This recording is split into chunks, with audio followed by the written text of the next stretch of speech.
ಎಲ್ಲರಿಗೂ ನಮಸ್ಕಾರ. ನಮ್ಮ ಯೂಟ್ಯೂಬ್ ಚಾನಲ್ಗೆ ತಮಗೆಲ್ಲ ಸ್ವಾಗತ. ಇವತ್ತು ನಾನು ಒಂದು ಇಂಟ್ರೆಸ್ಟಿಂಗ್ ಆದಂತಹ ವಿಷಯ ಏನಪ್ಪಾ ಅಂತಂದ್ರೆ ಆಸೆ ಸೀರಿಯಲ್ನ ಕಲಾವಿದರ ನಿಜವಾದ ಹೆಸರು, ವಯಸ್ಸು ಹಾಗೂ ಶಿಕ್ಷಣದ ಬಗ್ಗೆ ಒಂದು ಸ್ವಲ್ಪ ಮಾಹಿತಿನ ಹಂಚ್ಕೊಳ್ಬೇಕು ಅಂತ ಮಾಡಿದೀನಿ. ಹಾಗೆ ನೀವಿನ್ನು ನಮ್ಮ ಚಾನಲ್ನ ಸಬ್ಸ್ಕ್ರೈಬ್ ಮಾಡ್ಕೊಂಡಿಲ್ಲ ಅಂದ್ರೆ ಪ್ಲೀಸ್ ಸಬ್ಸ್ಕ್ರೈಬ್ ಮಾಡ್ಕೊಳ್ಳಿ. ಹಾಗೆ ನಮ್ಮ ವಿಡಿಯೋಗಳು ನಿಮಗೆ ಇಷ್ಟ ಆಗ್ತಿದ್ರೆ ಪ್ಲೀಸ್ ಒಂದು ಲೈಕ್ ಕೊಡಿ, ಹಾಗೆ ಕಮೆಂಟ್ಸ್ ಮಾಡಿ, ಹಾಗೆ ನಿಮ್ಮ ಫ್ಯಾಮಿಲಿ ಫ್ರೆಂಡ್ಸ್ ಜೊತೆಗೆ ಶೇರ್ ಮಾಡೋದನ್ನ ಮರಿಬೇಡಿ. ಸ್ಟಾರ್ ಸುವರ್ಣ ವಾಹಿನಿಯಲ್ಲಿ ಪ್ರಸಾರವಾಗುತ್ತಿರುವ ಆಸೆ ಧಾರಾವಾಹಿ ತನ್ನ ವಿನೂತನ ಕಥೆಯ ಮೂಲಕ ಕಿರುತೆರೆ ಪ್ರೇಕ್ಷಕರ ಮನ ಗೆಲ್ಲುವಲ್ಲಿ ಯಶಸ್ವಿಯಾಗಿದೆ.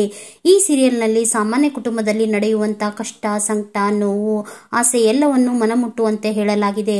ಆಸೆ ಧಾರಾವಾಹಿಯನ್ನು ಸ್ಯಾಂಡಲ್ವುಡ್ನ ಖ್ಯಾತ ನಟ ರಮೇಶ್ ಅರವಿಂದ್ ಅವರು ನಿರ್ಮಾಣ ಮಾಡುತ್ತಿದ್ದು, ಇದುವರೆಗೆ ಅವರಿಗೆ ತುಂಬಾ ಇಷ್ಟವಾದ ಕಥೆಯಂತೆ ಇದು. ಆಸೆ ನನ್ನ ಮನಸ್ಸಿಗೆ ತುಂಬಾ ಇಷ್ಟವಾಗಿರುವ ಧಾರಾವಾಹಿ. ಈ ಸೀರಿಯಲ್ ನನಗೆ ನ್ಯಾಚುರಲ್ ಫೀಲ್ ಕೊಡ್ತಿದೆ ಎಂದು ಅವರು ಹೇಳಿಕೊಂಡಿದ್ದಾರೆ. ಪ್ರತಿಯೊಬ್ಬರ ಮನೆಯಲ್ಲೂ ನಡೆಯುವ ಸಣ್ಣ ಸಣ್ಣ ಪುಟ್ಟ ವಿಚಾರಗಳನ್ನು ಇದರಲ್ಲಿ ಅದ್ಭುತವಾಗಿ ತೋರಿಸಿದ್ದಾರೆ ಅಂತ ಅವರು ಸಹ ಹೇಳಿಕೊಂಡಿದ್ದಾರೆ. ಇಲ್ಲಿ ಆಸೆ ಸೀರಿಯಲ್ ಕಲಾವಿದರ ನಿಜವಾದ ಹೆಸರು, ವಯಸ್ಸು, ವಿದ್ಯಾರ್ಹತೆ ಸೇರಿದಂತೆ ಇತರ ಮಾಹಿತಿಗಳನ್ನು ನಾವೀಗ ನೋಡೋಣ. ಮೊದಲನೆಯದಾಗಿ ನಿನಾದ್ ಹರಿತ್ಸಾ. ಆಸೆ ಧಾರಾವಾಹಿಯಲ್ಲಿ ನಿನಾದ್ ಹರಿತ್ಸಾ ಸೂರ್ಯ ಎಂಬ ಪಾತ್ರ ಮಾಡುತ್ತಿದ್ದಾರೆ. ಬೆಂಗಳೂರಿನಲ್ಲೇ ಹುಟ್ಟಿ ಬೆಳೆದ ಇವರು 7ನೇ ವರ್ಷದವರಿದ್ದಾಗ time pass Tenali, Kuberappa and sons ಧಾರಾವಾಹಿಯಲ್ಲಿ ನಟಿಸುತ್ತಿದ್ದರು. ಶಾಲಾ ಕಾಲೇಜಿನಲ್ಲಿದ್ದಾಗ ನಾಟಕಗಳಲ್ಲಿ ಪಾಲ್ಗೊಳ್ಳುತ್ತಿದ್ದ ನಿನಾದ್ ನಟನೆಯ ಪಟ್ಟುಗಳನ್ನು ಕಲಿಯಲು ರಂಗಭೂಮಿಗೆ ಸೇರಿಕೊಂಡರು. ಅಲ್ಲಿ 3 ರೋಸಸ್ ಎನ್ನುವ ನಾಟಕದಲ್ಲಿ ಅಭಿನಯಿಸುವ ಮೂಲಕ ಖ್ಯಾತಿ ಪಡೆದಿದ್ದರು.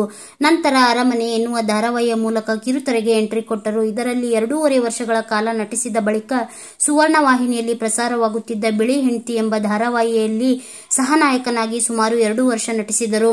ನಂತರ ನಾಗಿನಿ 2 ಧಾರಾವಾಹಿಯಲ್ಲಿ ನಾಯಕನಾಗಿ ನಟಿಸುವ ಮೂಲಕ ಅಪಾರ ಜನಪ್ರಿಯತೆ ಪಡೆದರು.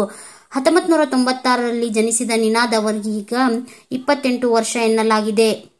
ಪ್ರಿಯಾಂಕಾ ಡಿಎಸ್. ಕಲರ್ಸ್ ಕನ್ನಡ ವಾಹಿನಿಯಲ್ಲಿ ಪ್ರಸಾರವಾಗುತ್ತಿದ್ದ ಪುಣ್ಯವತಿ ಧಾರಾವಾಹಿ ಮೂಲಕ ಜನಪ್ರಿಯತೆ ಪಡೆದ ನಟಿ ಪ್ರಿಯಾಂಕಾ ಆಸೆ ಸೀರಿಯಲ್ನಲ್ಲಿ ನಾಯಕಿ ಮೀನಾ ಎಂಬ ಪಾತ್ರ ಮಾಡುತ್ತಿದ್ದಾರೆ. ಪ್ರಿಯಾಂಕಾ ಡಿಎಸ್ ಕಿರುತೆರೆಗೆ ಬರುವುದಕ್ಕೂ ಮುನ್ನ ರೀಲ್ಸ್ ಮಾಡುವ ಮೂಲಕ ಖ್ಯಾತಿ ಗಳಿಸಿದ್ದರು. ಇವರು ಸೈನ್ಸ್ ವಿಭಾಗದಲ್ಲಿ ಪದವಿ ಪಡೆದಿದ್ದಾರೆ ಎನ್ನಲಾಗಿದೆ.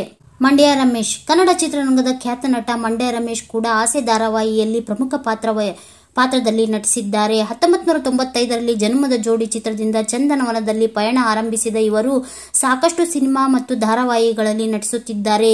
ಇವರಿಗೆ ಈಗ 60 ವರ್ಷ ವಯಸ್ಸು. ಅಮೃತ ರಾಮಮೂರ್ತಿ. ನಟಿ ಅಮೃತ ರಾಮಮೂರ್ತಿ ಆಸೆ ಧಾರಾವಾಹಿಯಲ್ಲಿ ಸೂರ್ಯನ ಅಣ್ಣ ಮನೋಜ್ನ ಹೆಂಡತಿ ಪಾತ್ರದಲ್ಲಿ ರೋಹಿಣಿಯಾಗಿ ನಟಿಸುತ್ತಿದ್ದಾರೆ. ಅಮೃತ ಕಲರ್ಸ್ ಕನ್ನಡದ ಕುಲವಧು, ಜಿ ಕನ್ನಡದ ಮಿಸ್ಟರ್ ಅಂಡ್ ಮಿಸಸ್ ರಂಗೇಗೌಡ ಧಾರಾವಾಹಿಯಿಂದ ಹೆಚ್ಚು ಖ್ಯಾತಿ ಗಳಿಸಿದ್ದರು. ನಂತರ ಕಸ್ತೂರಿ ನಿವಾಸ, ಮೇಘ ಮಯೂರಿ ಸೇರಿದಂತೆ ಹಲವು ಧಾರಾವಾಹಿಗಳಲ್ಲಿ ನಟಿಸಿದ್ದಾರೆ. ಜೊತೆಗೆ ತೆಲುಗು ಸೀರಿಯಲ್ಗಳಲ್ಲೂ ನಟಿಸುತ್ತಿದ್ದಾರೆ. ಸ್ನೇಹಾ ಈಶ್ವರ್. ಆಸೆ ಧಾರಾವಾಹಿಯಲ್ಲಿ ನಾಯಕನ ತಾಯಿ ಸಕ್ರೆಬೆಲ್ ಶಾಂತಿ ಪಾತ್ರ ಮಾಡುತ್ತಿರುವ ನಟಿಯ ಹೆಸರು ಸ್ನೇಹಾ ಈಶ್ವರ್. ಇವರು ಆಸೆ ಸೀರಿಯಲ್ ಜೊತೆಗೆ ಜಿ ವಾಹಿನಿಯಲ್ಲಿ ಪ್ರಸಾರವಾಗುತ್ತಿರುವ ಶ್ರಾವಣಿ ಸುಬ್ರಹ್ಮಣ್ಯ ಧಾರಾವಾಹಿಯಲ್ಲೂ ಕೂಡ ವಿಲನ್ ರೋಲ್ ಮಾಡುತ್ತಿದ್ದಾರೆ. ಇವರು ಕನ್ನಡ ಕಿರುತೆರೆ ಸಿನಿಮಾಗಳಲ್ಲಿ ಮಾತ್ರವಲ್ಲದೆ ಪರಭಾಷೆಯಲ್ಲೂ ಹೆಸರು ಮಾಡಿದ್ದಾರೆ. ಮೂಲ ಕನ್ನಡತಿಯಾದರೂ ತೆಲುಗು, ತಮಿಳು, ಮಲಯಾಳಂನ ಸಾಕಷ್ಟು ಧಾರಾವಾಹಿಗಳಲ್ಲಿ ಮಿಂಚಿದ್ದಾರೆ. ಈ ಒಂದು ಆಸೆ ಧಾರಾವಾಹಿಯ ನಟರ ಚಿಕ್ಕ ಮಾಹಿತಿ ನಿಮಗೆ ಇಷ್ಟ ಆಗಿದ್ರೆ ಪ್ಲೀಸ್ ನಮ್ಮ ಚಾನಲ್ನ ಸಬ್ಸ್ಕ್ರೈಬ್ ಮಾಡ್ಕೊಳ್ಳಿ. ಹಾಗೆ ನಮ್ಮ ವಿಡಿಯೋಗಳು ನಿಮಗೆ ಇಷ್ಟ ಆಗ್ತಿದ್ರೆ ಪ್ಲೀಸ್ ಒಂದು ಲೈಕ್ ಕೊಡಿ. ಹಾಗೆ ನಿಮ್ಮ ಫ್ಯಾಮಿಲಿ ಫ್ರೆಂಡ್ಸ್ ಜೊತೆಗೆ ಶೇರ್ ಮಾಡೋದನ್ನ ಮರಿಬೇಡಿ. Thank you.